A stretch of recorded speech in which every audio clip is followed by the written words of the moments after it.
Hello et salut, c'est Version Française, votre magazine de la mode, de la déco, du design, de la culture, du chic, quoi, à la française.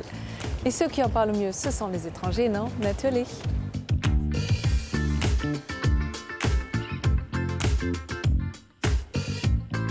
Le parfum de père en fille, la maison Fragonard fête 90 ans de création olfactif à Grasse où tout a commencé. Fondre de plaisir avec Jean-Paul Evin, la gourmandise n'est plus un péché mais un art chocolaté. Le 11e arrondissement est le territoire de la tribu des Bobos. Quelques lieux bien cachés ont pourtant résisté à l'invasion. Voyage en terre méconnus. Qu'est-ce qui peut être en bois, en plastique ou en pierre? Un sac à main, oui, surtout s'il est designé par le jeune créateur Hugo Mata. Mais tout de suite, point de vue, un regard affûté sur les nouveautés stylées de la semaine. Chic, Version Française, c'est maintenant.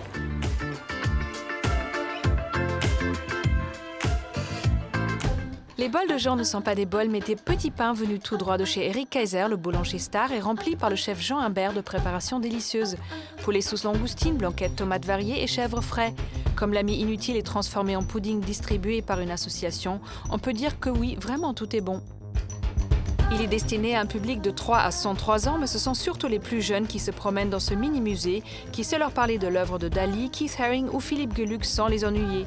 Le musée en herbe fait pousser le goût de la création et de la culture chez ses visiteurs en misant sur l'humour et le jeu, et ça dure comme ça depuis plus de 40 ans. C'est moche de se plaindre et ça serait même mauvais pour la santé. Le bloc du râleur va vous permettre de lâcher tout votre fiel et d'évacuer avec style vos ressentiments. Pas sûr que vous laissiez ces petits mots vachards et bien tournés aux serveurs incompétents, à ses voisins bruyants ou à ce coup d'un soir de ce vent. Mais les lire est en soi un défoulement réjouissant. L'été approche à petits mais jolis pas avec les sandales de Vanina Escoubet pour La Fabrique. Cette collection capsule est le résultat d'une collaboration entre une créatrice française et un concept store marocain. Des écrins légers, colorés et ultra féminins pour nos petons faciles à porter, surtout avec la besace assortie.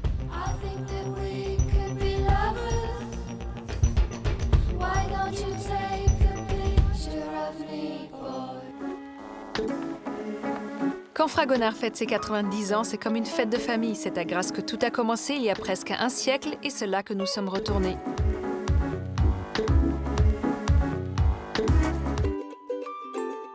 La maison Fragonard, fondée en 1926, propose parfums, savons, objets de la maison et vêtements. À Grasse, ville d'art et de parfumerie, nous avons visité leur usine historique. Mais Fragonard, c'est avant tout une histoire de famille. C'est 4 générations qui se sont succédées à la tête de l'entreprise. D'abord, il y avait Eugène Fuchs, mon arrière-grand-père. Il a acheté une entreprise pour monter son usine de parfums, qu'il a dirigée pendant 3 ans, jusqu'à ce que son fils Georges Fuchs et son beau-fils François Costa prennent la tête de l'entreprise à l'aube des années 30. Puis le père d'Agnès, Jean-François Costa, est entré dans l'entreprise en 1939. Il a d'abord travaillé avec son oncle Georges Fuchs, puis le fils de ce dernier. À l'époque, Agnès et ses sœurs, enfants, passaient déjà du temps à l'usine. Enfants, nous venions tous les dimanches avec mon père et nous jouions à la marchande, à porter les paquets, à rendre service. Dès que nous avons été étudiantes, mon père n'acceptait pas que nous ayons trop de vacances, donc il nous faisait travailler 1 à 2 mois tous les étés dans l'entreprise. Si autrefois l'usine était dirigée par des hommes, ce sont Agnès et ses sœurs qui mènent désormais la barque. Et ce n'est pas la seule chose qui a évolué. En effet, certains procédés de fabrication ne se pratiquent plus. Élodie, qui anime les visites guidées, nous parle ainsi de l'enfleurage, une technique d'extraction ancienne abandonnée dans les années 50.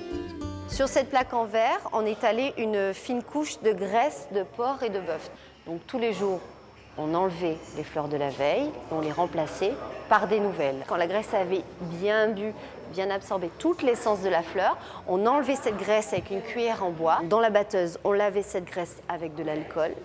L'alcool absorbait les essences de cette graisse et ensuite on faisait évaporer l'alcool sous vide pour ne garder que ce qu'on appelle l'absolu. On utilise maintenant l'extraction par solvant, beaucoup plus rapide. Les techniques évoluent, de nouvelles machines sont utilisées. En revanche, l'usine a à peine changé. Mais comment font-ils leur parfum chez Fragonard ? Un parfum, ce n'est pas que un nez qui compose, c'est surtout un nez qui compose parce qu'on a besoin de ses capacités, mais c'est aussi toute une histoire qu'on raconte. Et un parfum peut être une multitude de choses qui partent d'un bout d'étoffe, d'une fleur, d'une impression, d'un souvenir, d'une histoire qu'on raconte. Et à partir de cette histoire, le nez va élaborer le meilleur parfum possible. Le nez, justement. Dans cette pièce, on vous propose une initiation à ce métier. Les années passent, mais une notion perdure. La volonté de partager son savoir-faire et ses passions. Fragonard est l'une des rares entreprises qui ouvre ses ateliers au public. Quand mon arrière-grand-père a décidé d'ouvrir son usine au public en 1926, c'était très précurseur. C'est une expérience rare, c'est un savoir-faire unique, c'est une des particularités de la France. Le parfum est très célèbre à l'étranger et la spécificité française est un symbole de qualité. Et pour nous, c'est une grande fierté que d'ouvrir nos portes au public. L'une des choses les plus importantes pour nous, en dehors de la qualité de nos produits, c'est l'idée du partage. L'idée est qu'on peut venir chez Fragonard, la visite est libre, elle est guidée, et si on veut acheter un souvenir, on peut, mais si on veut juste s'imprégner de notre culture, on peut le faire aussi. Dans la famille Fuchs-Costa, on aime transmettre et on aime l'art. Ainsi, Eugène Fuchs a choisi de nommer sa société Fragonard en hommage au peintre. Et Jean-François Costa a ouvert un musée pour faire profiter à tous de sa collection de toiles de peintres grassois. Voici quelques-unes de ses favorites. C'est dans ce musée que la parfumerie a mis sur pied une exposition qui célèbre les 90 ans de la maison. Les temps forts de son histoire sont présentés au travers de 9 vitrines dans lesquelles personnalités et objets emblématiques trônent fièrement. Voilà un exemple typique de l'ADN de la maison. Fragonard est réputé pour ses estagnons dorés et c'est un peu un accident qui a été à l'origine de cette tradition chez Fragonard. L'estagnon, c'est un flacon en aluminium qui sert à transporter les matières premières dans les usines de parfum. Et ma grand-mère, Émilie Costa, pendant la guerre, a eu du mal à s'approvisionner en flacons de verre. Elle a donc eu l'idée de faire dorer les flacons d'aluminium argenté, comme vous en avez ici dans cette vitrine, de façon à le féminiser et le sophistiquer. Et l'idée a tellement plu que nous la conservons aujourd'hui. C'est cela le savoir-faire de Fragonard, allier l'art, la famille et les idées.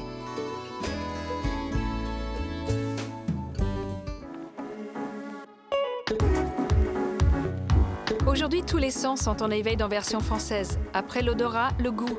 L'expression fondre de plaisir semble avoir été inventée pour les chocolats haute couture de Jean-Paul Evin. On le surnomme le couturier du chocolat. Vous allez comprendre pourquoi. Jean-Paul Evin fait partie de ces stars du petit monde des chocolatiers. Alors forcément, on a hâte d'en savoir un peu plus sur lui. Et autant vous dire que dans sa boutique rue de Bretagne, on a les yeux qui brillent d'envie. L'homme est discret et ça ne l'empêche pas d'être très sympathique. Et lorsqu'il travaille sur les plans de sa future boutique de Shanghai avec Jean Hod, son directeur artistique, ça aille dans l'angle, mais là, ouais. Moi, ça me gêne pas. 124, on ne peut pas avoir la vendeuse qui se couche sur le comptoir. Non, c'est pas convenable. le naturel reprend vite le dessus. Ça risque de faire un peu Amsterdam, je pense. Pardon. Allez, reprends-toi. On recommence. Et ces deux-là semblent avoir un avis différent sur ces fameux plans. Carrelage or. Moi, je suis pas fan. Donc je te vire le caisson. Non, tu gardes le caisson, mais trop haut. Pas trop, bah, il est pas haut. Hein, mais D'accord. ça fonctionne bien. Très bien. Pour toujours finir par s'entendre. C'est vrai, chef? Et le résultat en vaut le coup. À l'image de ces désormais célèbres caves à chocolat, de véritables lieux de dégustation, où humidité et température sont contrôlés pour apprécier tous les parfums du cacao.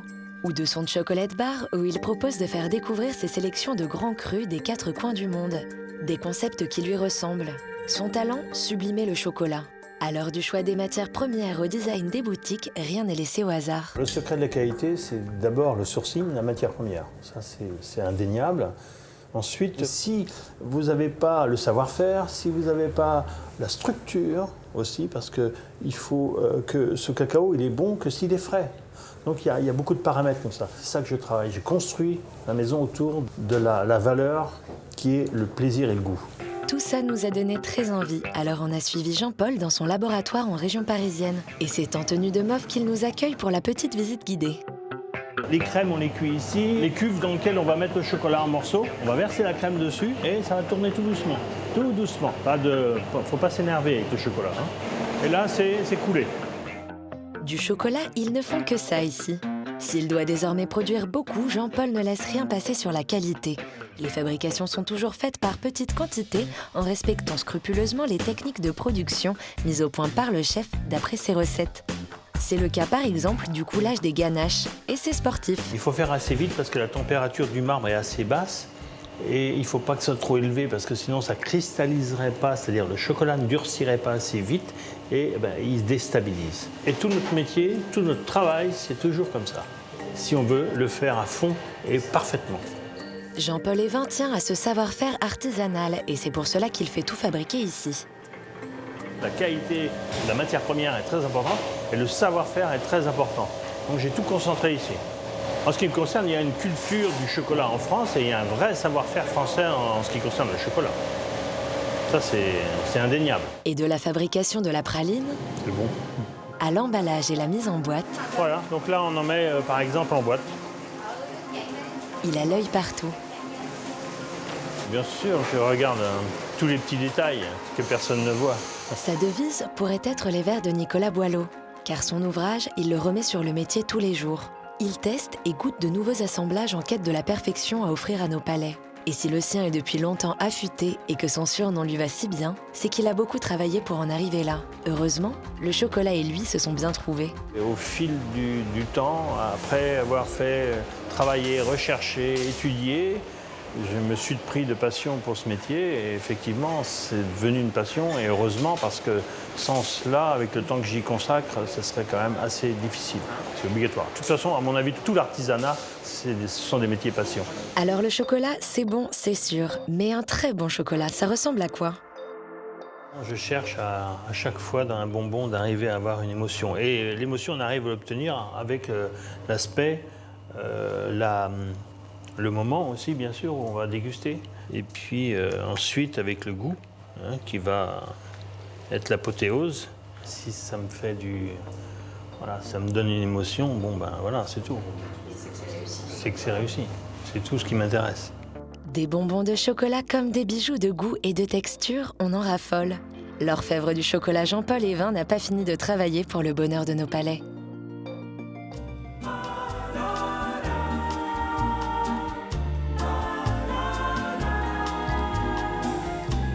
Bonjour Jean-Paul Évin, merci de nous recevoir dans Version française. Bonjour.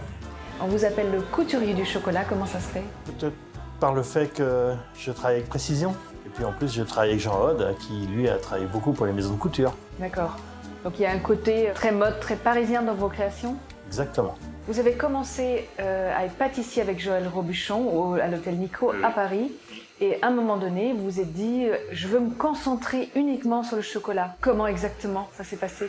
Alors c'est vrai qu'avec Joël Robuchon à Paris, bon, j'ai commencé en province, j'ai fait mes études en province, je suis monté à Paris et j'ai eu la grande rencontre avec Joël Robuchon. J'ai pu découvrir ce qu'était la qualité, ce qu'était le sourcing des produits, ce qu'était l'art de la pâtisserie. Et j'ai découvert le chocolat aussi. Et franchement, cette matière m'a vraiment séduit. Et voilà, j'ai suivi sa voie, j'ai suivi le chocolat parce que j'étais attiré par cette matière. Comment ça a évolué le chocolat? Vous avez à peu près 28 ans de carrière maintenant dans le chocolat. Comment ça a évolué? Il y a une vraie passion à travers toute cette filière cacao-chocolat.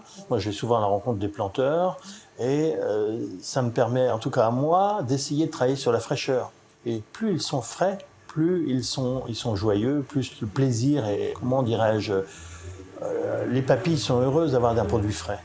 Alors, du coup, votre matière première, le cacao, provient de partout dans le monde selon les bonbons que vous créez, c'est ça? Les origines de cacao sont très variées. Ça va à Amérique du Sud, beaucoup, Madagascar, un petit peu la Côte d'Ivoire. Voilà, Comment on reconnaît un bon cacao? C'est son amertume? C'est quoi? C'est sa texture? C'est quoi exactement?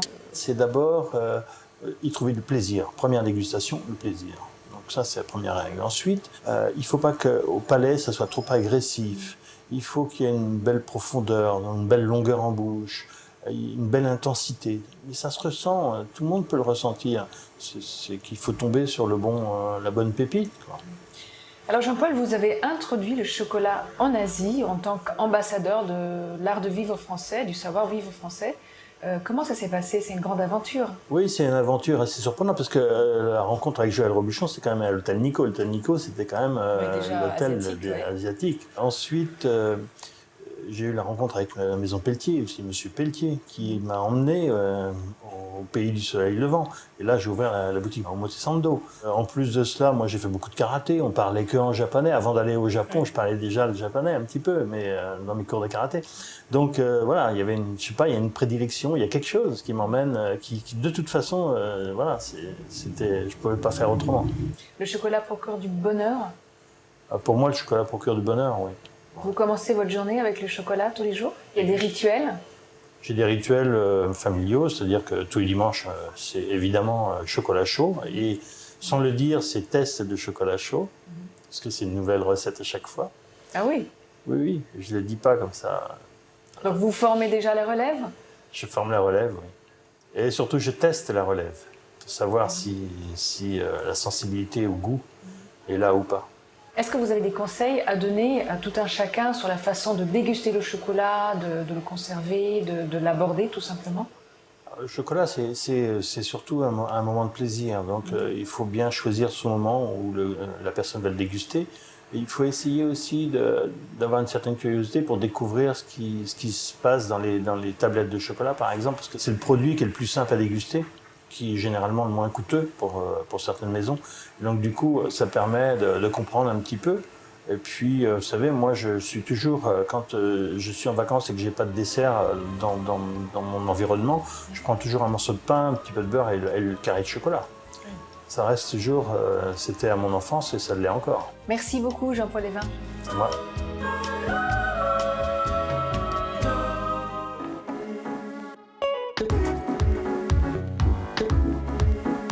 Bobo est bon à la fois. Le 11e arrondissement est le repère de cette nouvelle population parisienne. Elias et QG Mode se retrouvent dans des bars bondés et ses restaurants bio. Pour les endroits secrets, en revanche, laissez-nous faire.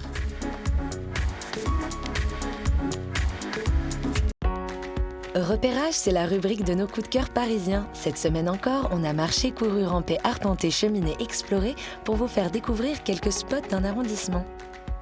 Aujourd'hui, direction le 11e pour y découvrir des trésors cachés et plus particulièrement ceux de la rue Oberkampf.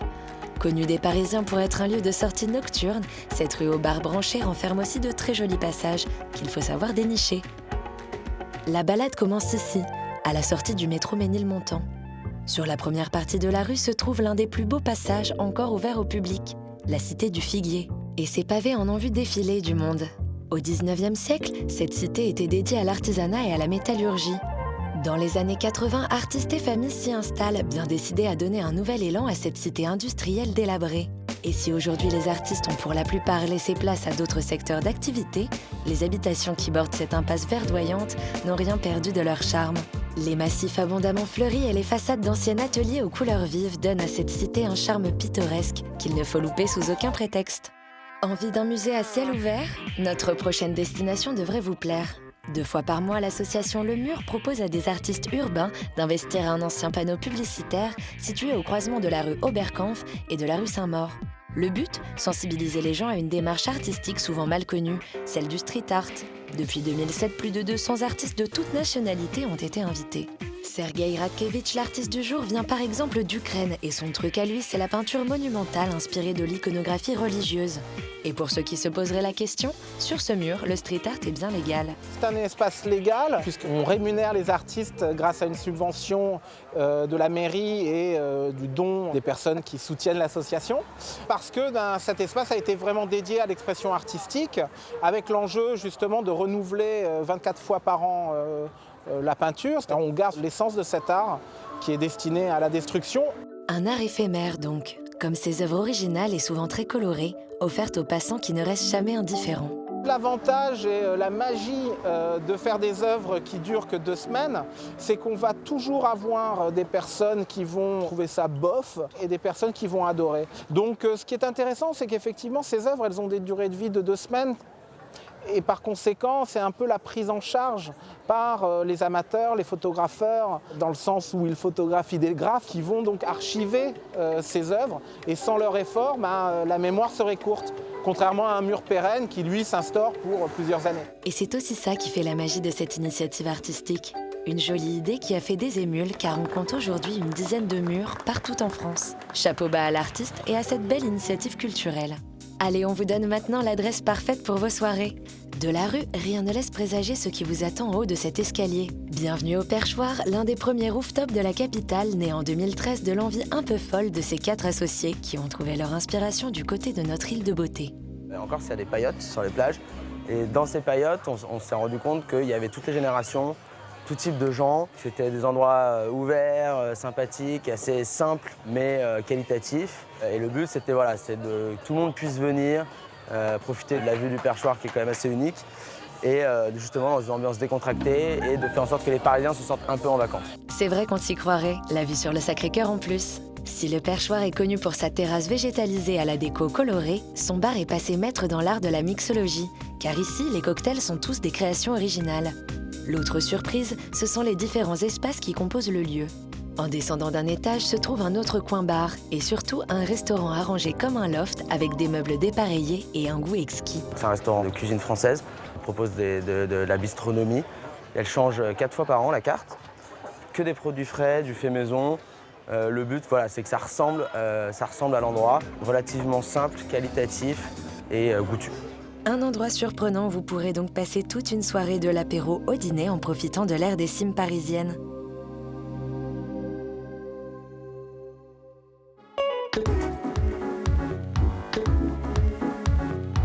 Le hit bag, c'est fini. Aujourd'hui, on veut des objets beaux, nouveaux, mais qui durent. Les créations de Hugo Mata réinventent avec des formes et des matériaux surprenants le plus fidèle compagnon des filles, le sac à main.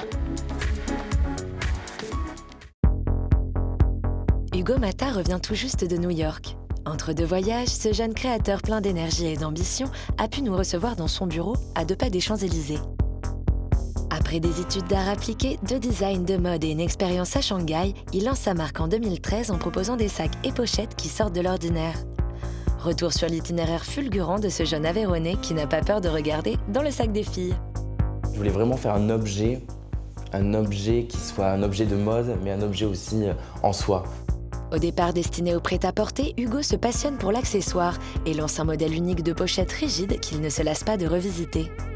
C'est vrai que cette pochette-là a mis un petit peu de temps à se faire, mais quand ça a été fait, j'ai voulu vraiment l'approfondir et que ça soit un objet d'une vie, l'objet d'un héritage, et que ce soit un objet pérenne. Aujourd'hui, mon produit, c'est un produit qui est assez...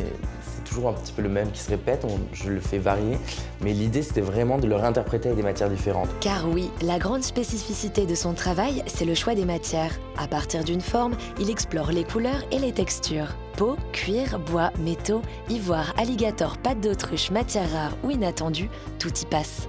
Et là où certains ont des catalogues avec des échantillons de tissus, Hugo, lui, a des pages de bois ou de pierre. Ça, c'est très beau, mais c'est plus hiver. J'aimerais beaucoup travailler sur des châtaigniers ou des tulipiers. Le boulot, c'est un petit peu plat. Il faut vraiment travailler sur des bois qui ont du caractère, des bois qui ont des veines, qui ont un veinage. On est vraiment sur des produits où on mêle l'artisanat et l'innovation technique ou technologique. C'est vraiment le but. Je trouve que c'est ça qui est intéressant, c'est de dépasser les limites de l'artisanat ou de l'intelligence industrielle pour en faire un produit unique et fait à la main. Et il n'a pas peur de relever des défis techniques avec des matériaux surprenants. Fibres de carbone, bois souple ou même pierre. Et oui, pourquoi pas la pierre? C'est une journaliste un jour qui me dit « Mais bientôt, il mettra de la pierre, celui-là ». Et je me suis dit, tiens, on va mettre de la pierre. Donc on a travaillé avec des ingénieurs de la matière qui ont raffiné les pierres avec des bains de résine pour pouvoir en faire des sacs. Non, ce ne sont pas des photos de la terre vue du ciel, mais bien des sacs. Or, ces accessoires sont bien faits pour être portés. C'est pour ça qu'Hugo fait des sacs et non des objets de design pur. À ses clientes qui préfèrent les laisser en vitrine, il répond que ce sont des objets faits pour vieillir. Ce qui est beau dans ces pochettes-là, en plus, c'est que la main va le patiner. Et le bois, par exemple, qui va se patiner avec le temps et l'alligator, ça va faire un objet aussi merveilleux, marqué d'histoire et d'énergie de chaque passage. Au-delà des matières, le jeune créateur puise aussi son inspiration un peu partout. Par exemple, il aime aussi revisiter des objets emblématiques à l'image de ce panier. Moi, j'adore les objets de désir, les objets qu'on a de la mémoire collective. Par exemple, le panier à salade. Ce serait juste dément de faire un sac avec un panier à salade. Décidément, l'imagination d'Hugo n'a aucune limite. Une fois que les sacs ont été réfléchis au bureau, il y a un vrai échange avec les artisans et de nombreux allers-retours entre fiches techniques et prototypes. Travail du bois made in France, cuir d'Italie, pour Hugo, l'artisanat et le travail avec les meilleurs savoir-faire est primordial. Ce qui est intéressant dans le métier, c'est l'échange avec l'artisan qui va nous amener vers souvent faire évoluer le modèle, puisqu'ils connaissent toutes les techniques du monde. Et c'est ça qui est intéressant de travailler les artisans, c'est qu'il y a vraiment un dialogue qui est inspirant pour nous. Mais pour lui, tout cela, c'est aussi du jeu. En plus de relever des défis techniques, il s'amuse aussi avec les codes du sac féminin, à l'image de sa pochette en plexiglas, l'un de ses premiers best-sellers. On dit souvent qu'il ne faut pas regarder dans le sac d'une femme. On me rappelle depuis tout petit, on me dit non, le sac de femme, ça se regarde pas. Et du coup, l'idée était de faire quelque chose de très minimaliste, où on peut rentrer très peu de choses, et de voir comment chaque femme allait interpréter et jouer avec. Et après les femmes, les hommes. Cette fois, l'enjeu est de faire des modèles bruts, charnels, sans doublure et sans métallerie. Et Hugo ne s'arrête pas là. Des nouvelles formes de sacs souples pour les femmes, des collaborations, par exemple avec un célèbre gantier, et un projet de prêt-à-porter. Maintenant qu'on a vu tout ça, Hugo peut repartir prendre son prochain avion. Espérons qu'il revienne avec tout un tas d'autres idées, aussi folles et ambitieuses.